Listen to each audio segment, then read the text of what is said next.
출애굽기 40장 1에서 38절 말씀입니다. 40장 여호와께서 모세에게 말씀하여 이르시되 너는 첫째 달 초하루에 성막 곧 회막을 세우고. 사랑하는 형제 여러분, 7월 28일 목요일 새벽 묵상에 오신 것을 환영합니다. 이스라엘이 성막을 완성하고 이제 드디어 성막을 설치하는 장면이 출애굽기 40장입니다. 첫째 달 초하루에 이날은 출애굽한 지 딱 1년이 된 날이에요. 그래서 이 첫째 달 초하루는 출애굽을 한 날이기도 하고 성막을 세우는 날이기도 합니다. 출애굽 제2년 1월 1일에 성막을 세웠습니다. 주전 1445년입니다. 이 첫째 달이라는 의미는 애굽의 노예 생활에서 해방된 것을 기념하기 위해서 첫째 달로 정했습니다. 유대 종교력으로 첫째 달, 아비벌 또는 니산월이라고 하고요. 오늘날의 양력으로는 3, 4월경입니다. 이렇게 첫째 달 초하루에 성막을 세우게 하시는 것은 의미가 있죠. 바로 첫째 달 초하루, 즉 출애굽의 목적이 자기 백성과 거주하고 싶은 하나님의 목적이라는 것을 알 수 있죠. 출애굽도 하고 성막도 세운 그날 첫째 달입니다. 하나님과의 동거를 출발한다는 뜻입니다. 하나님과의 동거가 시작되는 것이 새로운 인생의 시작, 새로운 역사의 시작입니다. 우리나라에서는 결혼을 해도 여자가 성을 바꾸지는 않지만 미국에서는 성을 바꾸잖아요. 서구에서 여자가 남편과 결혼을 하여서 새로운 인생을 시작한다고 성도 바꿔서 출발을 하는데 마치 그것과 같다는 생각이 드네요. 성막은 죄인이 하나님을 만나는 곳입니다. 즉 하나님이 자기 백성과 함께 하시는 증거가 성막입니다. 성막이 있다는 것은 이스라엘이 하나님의 백성이라는 증거죠. 하나님이 이스라엘과 함께 사신다는 체험이 이 성막을 중심으로 해서 이루어져 갈 것이니까요. 이렇게 세워질 성막인데요. 이제 차례로 설치하는 것을 3절부터 볼게요. 또 증거궤를 들여놓고 또 휘장으로 그 궤를 가리고 또 상을 들여놓고 그 위에 물품을 진설하고 등잔대를 들여놓아 불을 켜고 또 금 향단을 증거궤 앞에 두고 성막문에 휘장을 달고. 네. 증거궤를 들여놓고 여기에 증거궤를 들여놓고요. 또 휘장으로 그 궤를 가리고 이렇게 휘장으로 궤를 가리고 또 상을 들여놓고 상은 여기에 있습니다. 상을 들여놓고 그 위에 물품을 진설하고 등잔대는 여기에 있습니다. 등잔대를 들여놓아서 불을 켜고 그리고 또 금향단을 증거궤 앞에 두고 금향단이 여기에 있습니다. 증거궤 앞에 마주보게 두고 그리고 성막문에 휘장을 달고 이렇게 휘장을 달고 성막 외부 설치를 6절부터 읽죠. 또 번제단을 회막의 성막 문 앞에 놓고 또 물두멍을 회막과 제단 사이에 놓고 그 속에 물을 담고 또 뜰 주위에 포장을 치고 뜰문에 휘장을 달고. 네, 이렇게 설치를 명하셨습니다. 번제단을 회막의 성문 문 앞에 바로 앞에 번제단을 놓고 물두멍을 회막과 제단 사이에 제단과 회막과 제단 사이에 물두멍을 놓고 그리고 그 속에 물을 담고 또 뜰 주위에 포장을 치고 뜰문에 휘장을 달고 문에 휘장을 달았습니다. 이렇게 설치를 명하셨습니다. 그리고 나서 아주 중요한 한 가지 행동을 동일하게 모든 기구들에 행하도록 명하십니다. 그 한 가지 행동을 해야만 이 모든 기구들은 비로소 쓸모가 있어지는 것이죠. 9절부터. 또 관유를 가져다가 성막과 그 안에 있는 모든 것에 발라 그것과 그 모든 기구를 거룩하게 하라. 그것이 거룩하리라. 너는 또 번제단과 그 모든 기구에 발라 그 안을 거룩하게 하라. 그 제단이 지극히 거룩하리라. 너는 또 물두멍과 그 받침에 발라 거룩하게 하고 너는 또 아론과 그 아들들을 회막문으로 데려다가 물로 씻기고 아론에게 거룩한 옷을 입히고 그에게 기름을 부어 거룩하게 하여 그가 내게 제사장의 직분을 행하게 하라. 너는 또 그 아들들을 데려다가 그들에게 겉옷을 입히고 그 아버지에게 기름을 부음같이 그들에게도 부어서 그들이 내게 제사장의 직분을 행하게 하라. 그들이 기름 부음을 받았은즉 대대로 영영이 제사장이 되리라. 하심에 모세가 그같이 행하되 곧 여호와께서 자기에게 명령하신 대로 다 행하였더라. 네. 관유, 거룩한 향기름 관유를 성막의 모든 기구들에 빠짐없이 바르라고 하시고 제사장들에게도 기름을 부어 주라고 명하십니다. 그 의미는 13절에 나오는 것처럼 아론에게 거룩한 옷을 입히고 그에게 기름을 부어 거룩하게 하여 그가 내게 제사장의 직분을 행하게 하라. 기름 부음을 받았기 때문에 거룩한 것입니다. 이 기름은, 이 관유는 거룩하게 하는 기름입니다. 네. 우리를 거룩하게 하는 것, 우리에게 예수님께서 성령을 보내어 주셔서 우리를 거룩하게 하시죠. 하나님 앞에서 인간 스스로가 노력하여 거룩이 이루어지는 것이 아니라 하나님 앞에서의 거룩은 오직 기름 부어지는 것입니다. 성막의 모든 기구들이 그렇습니다. 기름을 발랐기 때문에 거룩한 기구들이 되었습니다. 마찬가지로 성령의 역사가 있는 사람들이 거룩한 것입니다. 성령의 역사가 있고 그 성령의 인도를 따르는 사람들이 거룩한 것입니다. 15절에 그 아버지에게 기름을 부음같이 그들에게도 부어서 그들이 내게 제사장의 직분을 행하게 하라. 그들이 기름 부음을 받았은즉 대대로 영영이 제사장이 되리라 하시매. 네. 기름 부음을 받았기 때문에 제사장 직분을 행할 수 있는 것입니다. 성막의 모든 기구들은 기름을 발랐기 때문에 거룩한 일에 쓰임받는 것입니다. 성막의 모든 기구들은 각기 그 모양과 기능과 위치가 다른데요. 모든 기구들의 동일한 유일한 것은 바로 기름을 발랐다는 사실입니다. 이 기름은 무엇을 의미하겠습니까? 이 기름은 바로 하나님의 마음, 하나님의 영, 하나님의 성령입니다. 하나님의 영이 부어졌을 때 거룩이 되고 거룩한 일에 쓰임받는 것입니다. 성막의 기구들, 즉 성막은 이스라엘 공동체를 구성하는 백성들이라고 생각하면 됩니다. 대제사장은 예수 그리스도의 예표입니다. 대제사장은 살아있는 성막이요 성막의 머리라고 할 수 있죠. 마찬가지로 예수 그리스도가 교회 공동체의 머리요 교회는 그분의 몸인 것입니다. 성막은 그리스도를 통하여 하나님과 백성이 연합되어 살아가는 것을 한눈에 보여주는 시스템입니다. 지금은 지상의 성막은 없고 교회 공동체가 있습니다. 성막을 교회에 비추어 볼 때에 성막의 모든 요소들이 기름이 발라지지 않았다면 그것은 교회의 어떤 모습일까요? 기름이 발라지지 않았다면 그것은 교회가 목사 따로 성도들 각기 따로따로 마음과 생각이 다른 모습일 것입니다. 하나님의 생각, 하나님의 마음, 하나님의 영으로 통일되지 못한 모습이죠. 하나님의 영으로 통일되지 못했으므로 의견이 일치가 될 수가 없고 의사소통이 되지 않고 분열된 모습입니다. 이미 그것은 교회가 아니죠. 하나님의 마음으로 하나 되지 못해서 그렇습니다. 기름 부음이 없으면 제사장도 아니고 성막도 아닙니다. 성령이 없으면 목사도 아니고 교회도 아닙니다. 성령을 받는 이것이 가장 중요합니다. 그래서 성령 받는 것, 성령을 받는 유일한 방법은 예수님을 영접하는 것입니다. 예수님께서 십자가를 지신 후에 부활 승천하시고 나서 예수님의 이름으로 아버지께 구하여서 성령을 보내어 주신 것입니다. 요한복음 14장 26절에서는 보혜사 곧 아버지께서 내 이름으로 보내실 성령 그가 너희에게 모든 것을 가르치고 내가 너희에게 말한 모든 것을 생각나게 하리라 라고 말씀하고 있습니다.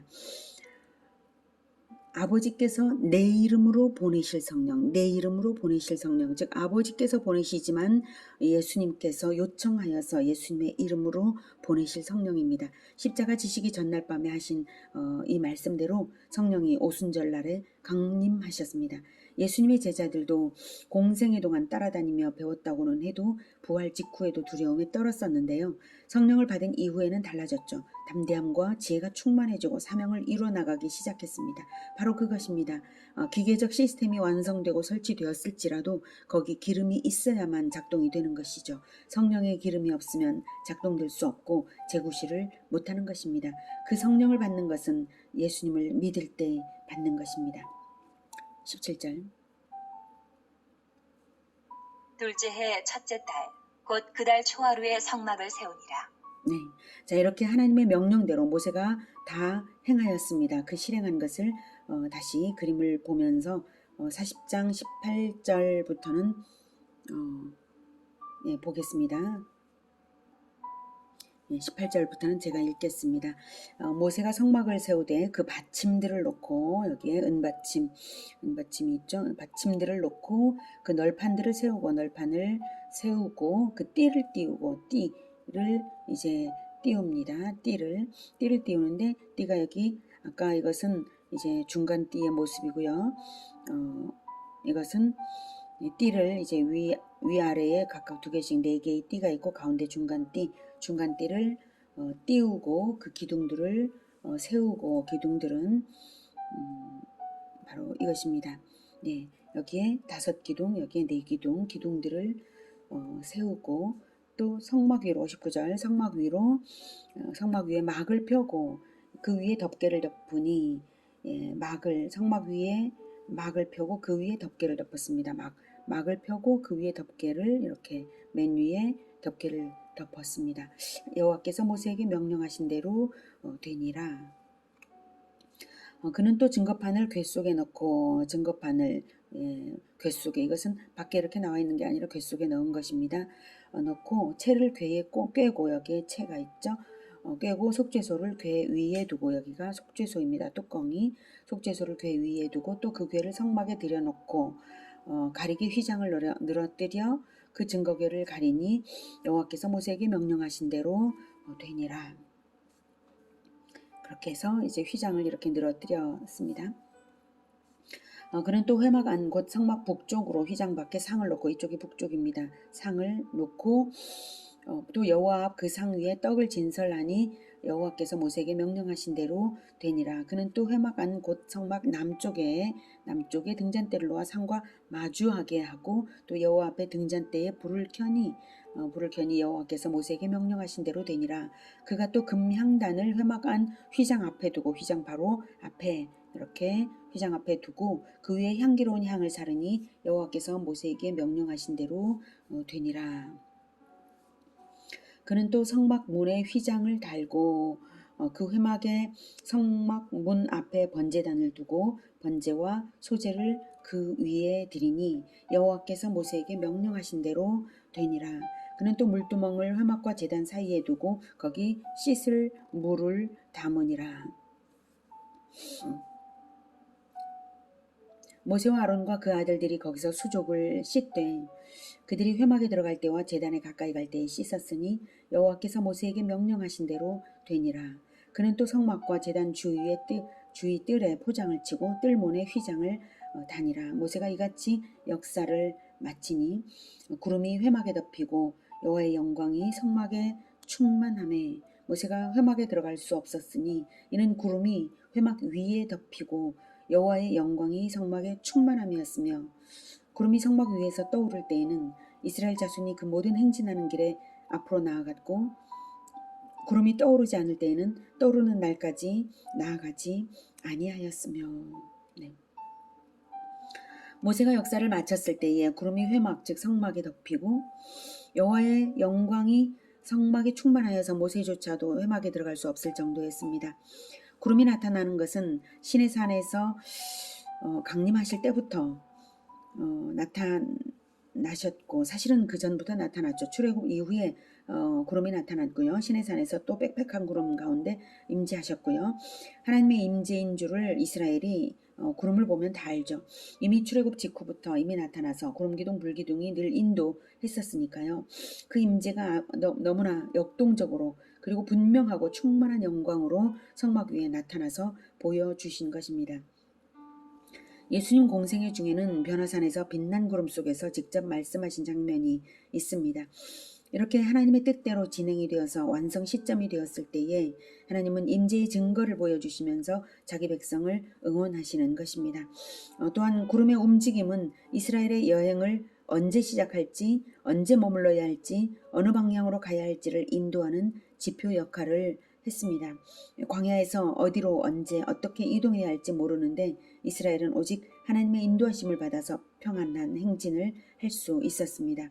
이렇게 하나님의 명령대로 성령으로 하나가 되어서 사명 완성을 향하여 나아갈 때에 하나님은 반드시 인도하십니다. 하나님의 명령대로 성령으로 하나가 되어서 사명 완성을 향해서 나아가야 하겠습니다. 예수님 승천 이후 사도들의 교회 개척의 역사에는 바로 하나님의 명령대로 성령으로 하나가 되어서 사명 완성을 향하여 함께 나아가는 그것이 있었습니다. 성경의 진리에 따라 지도자들이 협의를 하거나 꿈이나 환상이나 천사를 통해 인도하시는 경우 등이 있었고, 그리고 사명 완성을 향해서 목숨을 걸고 나아갔고, 예수님 다시 오실 것을 바라보며 나아갔죠. 하지만 그 모든 행동의 결정을 이적적인 표지를 통해서만 인도를 받아야 하는 것은 아닙니다. 하나님께서 성경에서 진리를 베풀어 주셨기 때문에 진리를 깨달으면 진리를 따르며 행하면 됩니다. 사실 이적적인 모든 것들도 다 그 진리를 세워가시는 과정의 표적들인 것이죠. 성경에 다 있습니다. 38절 낮에는 여호와의 구름이 성막 위에 있고 밤에는 불이 그 구름 가운데 있음을 이스라엘의 온 족속이 그 모든 행진하는 길에서 그들의 눈으로 보았더라. 이렇게 이스라엘은 이렇게 주변의 장막들이 이제 이스라엘의 장막들이 사면에 있습니다. 이스라엘은 자기들과 함께 계시는 하나님을 역사 속에서 체험했습니다. 하나님은 자기 백성과 함께 동거하시기를 뜨겁게 원하셔서 출애굽을 시키시고 성막을 짓게 하셨습니다. 그리고 드디어 함께 사십니다. 이것이 교회 공동체 건설이고 천국 건국의 역사를 보여주는 이미지입니다. 그리고 천국의 본질은 하나님과 함께 사는 것, 바로 그것입니다. 예수님의 재림 때에는 천국이 본질 그대로 드러날 것이 요한계시록 21장에 나와 있습니다. 요한계시록 21장 1절부터 7절. 21장. 또 내가 새 하늘과 새 땅을 보니 처음 하늘과 처음 땅이 없어졌고 바다도 다시 있지 않더라. 또 내가 보매 거룩한 성 새 예루살렘이 하나님께로부터 하늘에서 내려오니 그 준비한 것이 신부가 남편을 위하여 단장한 것 같더라. 내가 들으니 보좌에서 큰 음성이 나서 이르되 보라, 하나님의 장막이 사람들과 함께 있음에 하나님이 그들과 함께 계시리니 그들은 하나님의 백성이 되고 하나님은 친히 그들과 함께 계셔서 모든 눈물을 그 눈에서 닦아주시니 다시는 사망이 없고 애통하는 것이나 곡하는 것이나 아픈 것이 다시 있지 아니하리니 처음 것들이 다 지나갔음이로라. 보좌에 앉으신 이가 이르시되 보라, 내가 만물을 새롭게 하노라. 하시고 또 이르시되 이 말은 신실하고 참되니 기록하라. 하시고 또 내게 말씀하시되 이루었도다. 나는 알파와 오메가요 처음과 마지막이라.